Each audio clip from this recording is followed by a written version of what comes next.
19ویں صدی کے دوران مصر میں بہت سے قدیم مصری نمونے دریافت ہوئے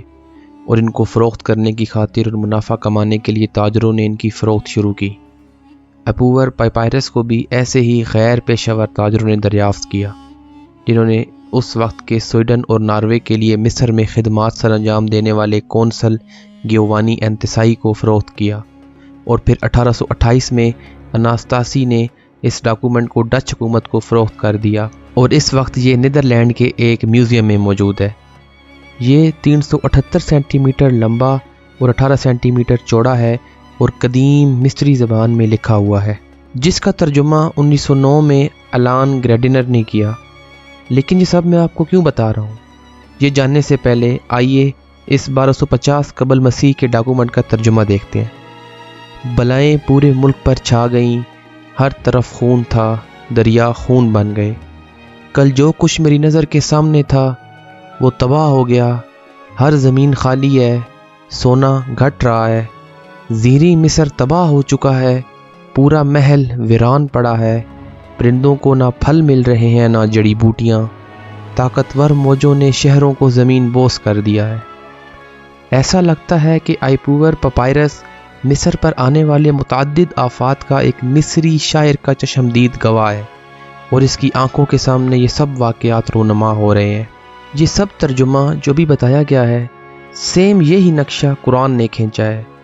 اور یہ قرآن کی سورۃ الاعراف کی آیت نمبر 130 اور 133 میں موجود ہے، جس میں اللہ فرماتا ہے کہ ہم نے فرعون کے لوگوں کو قحط سالی اور پیداوار کی کمی میں مبتلا کیا تاکہ ان کو تنبیہ ہو، اور پھر آیت نمبر 133 میں اللہ فرماتا ہے کہ ہم نے ان پر طوفان، ٹڈیوں، گھن کے کیڑوں، مینڈکوں اور خون کی بالائیں چھوڑیں، جو سب علیحدہ علیحدہ نشانیاں تھیں۔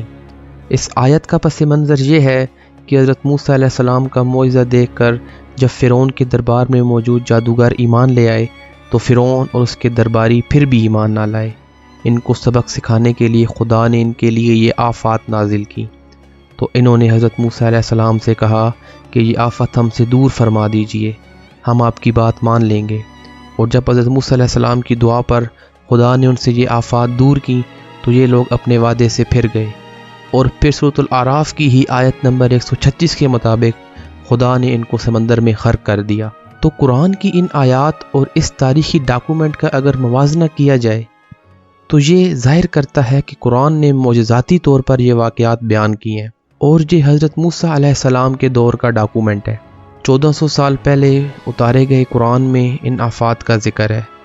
اور اس ڈاکومنٹ اور قرآن کے درمیان 1800 سال کا فرق ہے،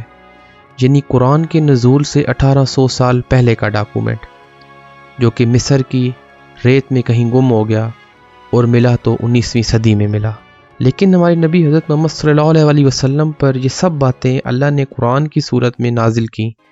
اور 1400 سال پہلے سب کچھ عیاں کر دیا۔ قرآن میں موسیٰ علیہ السلام کے قصے میں اور اس کی آیات میں قدیم مصر کے بارے میں وہ معلومات چھپی ہوئی ہیں جو دریافت ہوئیں اور ہوتی رہیں گی، جیسا کہ یہ ڈاکومنٹ۔ اس ڈاکومنٹ سے یہ چیز عیاں ہوتی ہے کہ گویا غیب کی ساری خبروں کے حوالے سے اللہ ہمیں یہ سمجھاتا ہے کہ وہ تاریخ کی معلوم یا چھپی ہر بات جانتا ہے، اور جب اللہ کے کلام کو غور و فکر سے پڑھا جائے تو اللہ کے تمام سبق واضح ہو جاتے ہیں، اور اللہ فرماتا ہے کہ تم غور و فکر کیوں نہیں کرتے؟ یعنی اگر انسان خدا کے اتارے گئے اس کلام اور اس کی آیات پر غور و فکر شروع کرے تو خدا اس کے لیے بہت سے دروازے کھولنے لگ جاتا ہے۔